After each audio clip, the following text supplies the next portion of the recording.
कैसे हैं सभी छात्र और छात्राएं। चलिए मैं आपका अपना टीचर गुलशर गौड़। आज मैं आप लोगों के लिए विषय है उत्तराखंड और टॉपिक है हमारा उत्तराखंड की जौनसारी जनजाति।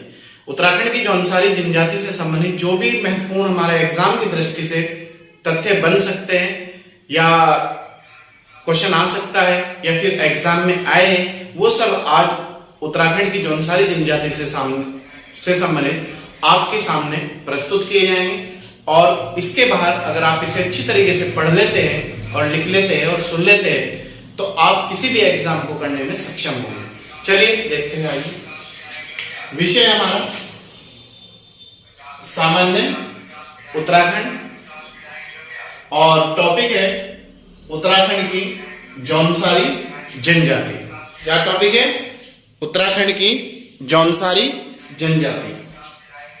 देखिए, जौनसारी जनजाति उत्तराखंड की थारू जनजाति के बाद उत्तराखंड की सबसे बड़ी जो जनजाति है वो है थारू। उसके बाद इसका दूसरा स्थान आता है जौनसारी जनजाति का। ठीक है, उत्तराखंड की थारू जनजाति के बाद यह दूसरा बड़ा जनजातीय समुदाय है। दूसरा याद रखना, दूसरा बड़ा। और पहला जो बड़ा जनजातीय समुदाय है वो कौन सा है? थारू। क्लियर है? चलिए, जौनसारी गढ़वाल क्षेत्र का सबसे बड़ा जनजातीय समुदाय है। जो गढ़वाल मंडल है ना, गढ़वाल मंडल में जितनी भी जनजाति पाई जाती है उत्तराखंड में, उनमें सबसे बड़ा जनजातीय समुदाय जौनसारी है।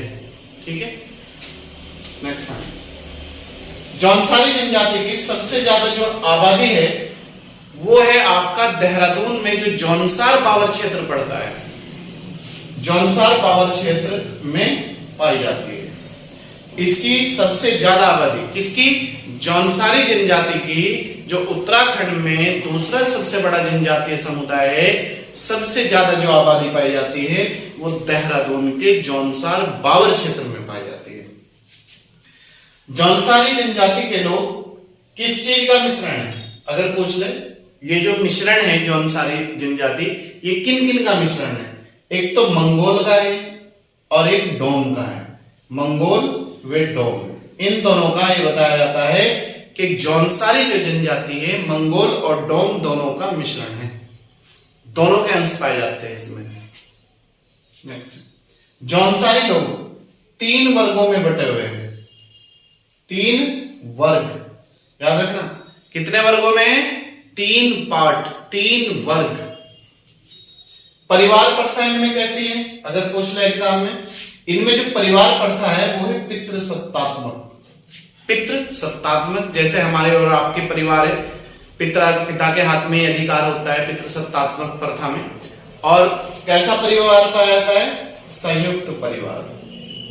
इनमें संयुक्त परिवार ही आज भी पाया जाता है, जबकि दूसरे और समाज जो है, जो दूसरे और जनजाति है, उनमें एकल सिस्टम भी पाया जाता है, संयुक्त भी पाया जाता है। ठीक है, इस जनजाति में पहले बहुपति प्रथा प्रचलित थी, लेकिन मतलब 2-3 भाइयों की एक मिसेज, बहुपति प्रथा का मतलब ये है। लेकिन वर्तमान में ये प्रथा खत्म हो चुकी है। ऐसा कुछ नहीं है, अब तो सिंगल मिसेज सिंगल हस्बैंड। ठीक है, तो क्वेश्चन ये आ जाता है एग्जाम में, किस जनजाति में उत्तराखंड की बहुपति प्रथा प्रचलित थी? तो वो थी आपकी जौनसारी जनजाति।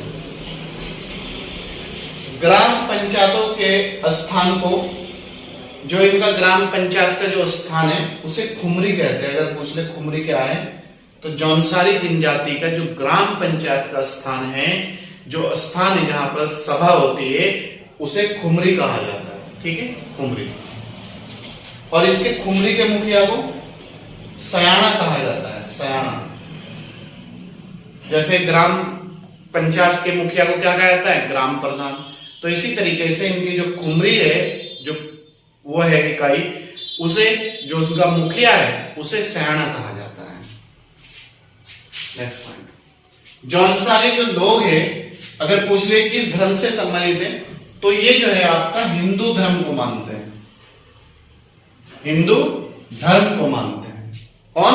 जौनसारी जनजाति के लोग। और इनके जो मुख्य देवता हैं, जौनसारी जनजाति के जो लोग हैं, इनके जो प्रमुख देवता है या मुख्य देवता है वो है महासूर। या महाशिव। पीसीएस में और ग्रुप सी में, यूके ट्रिपल एससी में, बाकी अदर एग्जाम में भी ये कई बार क्वेश्चन आ चुका है कि महासु देवता किसके प्रमुख देवता है। तो उत्तराखंड की जौनसारी जो जनजाति है उसके महासु देवता प्रमुख देवता है। और इनके अन्य देवता है, अन्य देवता जो है इनके चोलदा, पवासी, पांडव, बोठा, वाशिक और महासु तो है ही है, मुख्य देवता है इनके। तो ये इनके अन्य देवता है। अगर पूछ ले आपसे दे देगा चोलदा, पवासी, पांडव, बोठा, वाशिक, महासु किसके प्रमुख देवता है, तो यहां आगे क्वेश्चन फंस जाता है। तो आप याद रखना ये इसी जनजाति के प्रमुख देवता है।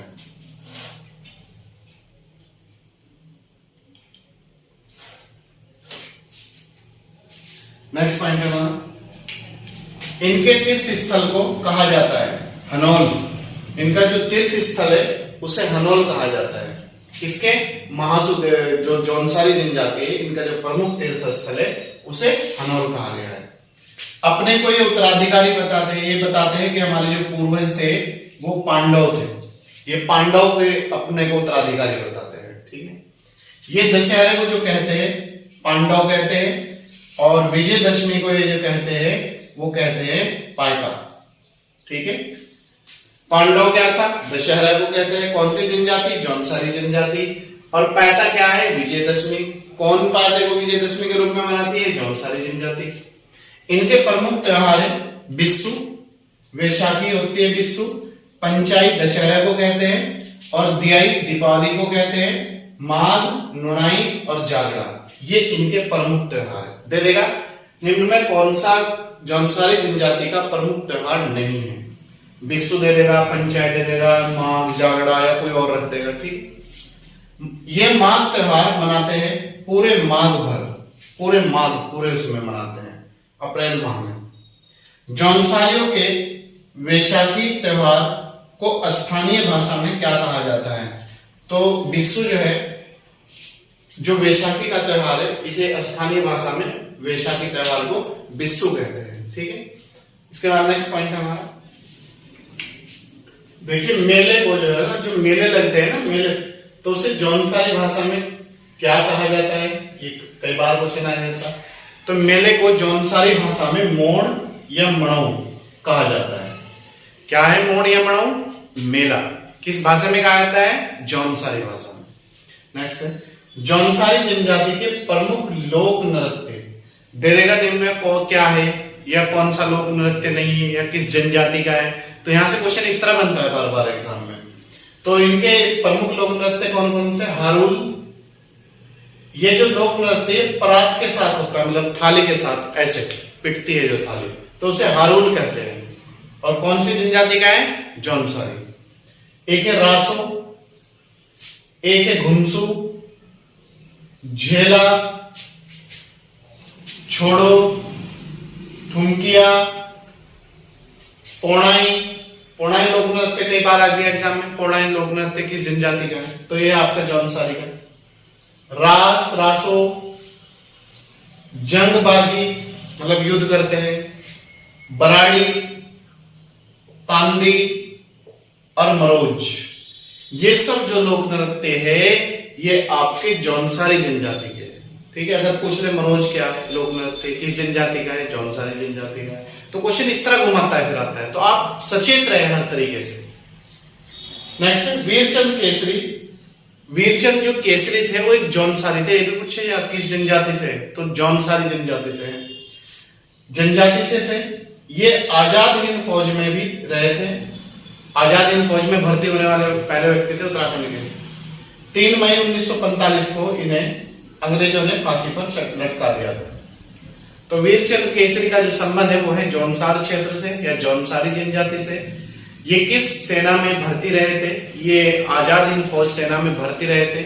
इन्हें फांसी कब दी गई थी? 3 मई 1945 को फांसी दे दी गई थी। और इन्हीं के बलिदान दिवस पर 3 मई को प्रतिवर्ष आपका जो चौलीथात है, चौलीथात जो स्थान है ये देहरादून में पड़ता है, प्रतिवर्ष यहाँ पर एक मेले का आयोजन किया जाता है। प्रतिवर्ष 3 मई को चौलीथात में वीरचंद केसरी के बलिदान दिवस पर मेला लगता है। चौलीथाल देहरादून में, याद रखना, ठीक है। नेक्स्ट है, पति के घर पर लड़की, अगर पूछ ले दयांती क्या है, लड़की को कहा जाता है दयांती।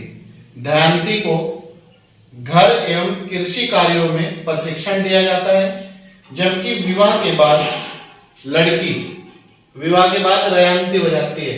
रयांती का निवास स्थान पति के घर होता है। तो अगर पूछ ले दयांती और रयांती क्या है, तो लड़की को कहा जाता है, विवाह से पहले दयांती कहा जाता है उसे, और विवाह के बाद जब वो अपने पति के साथ चली जाती है, पति के घर चली जाती है, तो उसे रयांती कहते हैं। कौन सी जनजाति में? जौनसारी जनजाति में, ठीक है, कोई दिक्कत? नेक्स्ट, जौनसारियों के खास वर्ग में खसास है, खसास।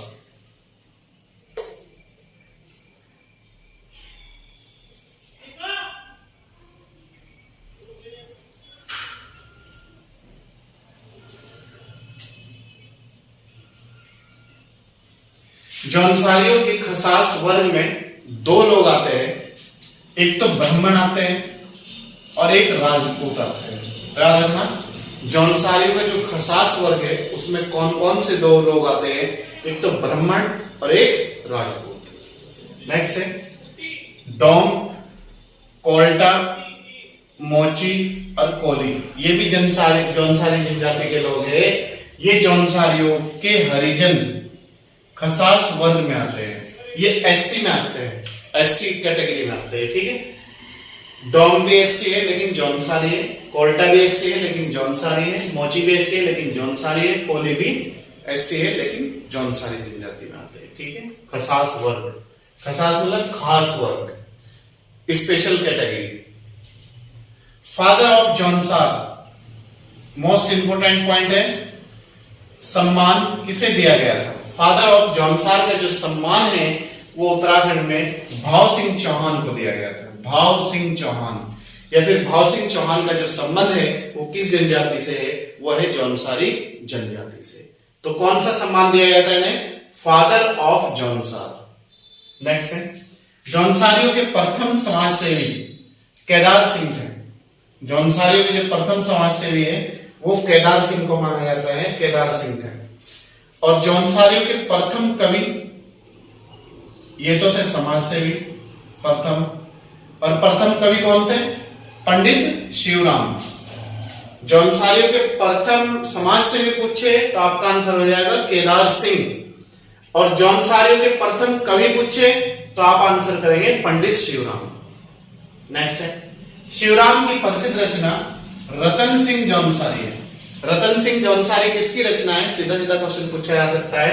तो रतन सिंह जो जौनसारी रचना है वो है शिवराम की,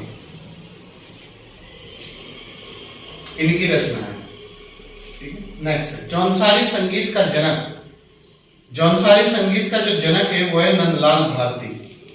जौनसार रतन भी दिया गया है, जौनसार रतन भी कहा जाता है नंदलाल भारती को, ठीक है। जौनसारी क्षेत्र के आधुनिक कवि किसे कहा जाता है? रतन सिंह जौनसारी। आधुनिक जो कवि है वो कहा जाता है रतन सिंह जौनसारी को, जौनसारी क्षेत्र के आधुनिक कवि। जौनसारियों में राजनीतिक जागरूकता का जनक, या जौनसारियों में राजनीतिक जागरूकता फैलाने का जो श्रेय वो किसे जाता है? तो उसमें अगर क्वेश्चन आ जाता है आपका आंसर हो जाएगा गुलाब सिंह को, ठीक है। तो ये था आज का हमारा उत्तराखंड की क्लास का सेशन, और आज हमने कंप्लीट करी है जौनसारी जनजाति। इससे पहले भोटे जनजाति करी थी, आप वो टॉपिक प्लेलिस्ट से जाकर पढ़ लें। उत्तराखंड की 16-17 क्लास हो चुकी है, प्लेलिस्ट में पढ़ी है, और उत्तराखंड के लगभग 10 टेस्ट हो चुके हैं, तो वो भी आपके प्लेलिस्ट में पड़े हुए। प्रत्येक संडे टेस्ट दिया जाता है आप लोगों को, आप संडे का वेट करें, तब तक आप क्लास अटेंड करें, और बाकी जो पिछले टेस्ट है उन्हें आप प्लेलिस्ट से जाकर तैयार कर लें और पढ़ लें। चलिए, मैं आपका अपना टीचर गुलशेर गौड़। अगर आप हमारे YouTube चैनल पर नए हैं तो सब्सक्राइब कर लीजिएगा, लाइक और शेयर जरूर कीजिएगा, और अगर पुराने हैं तो कंटिन्यूटी के साथ जुड़े रहिएगा और ज्यादा से ज्यादा लोगों को जोड़ने का प्रयास करिएगा और ज्यादा से ज्यादा शेयर कीजिएगा। चलिए।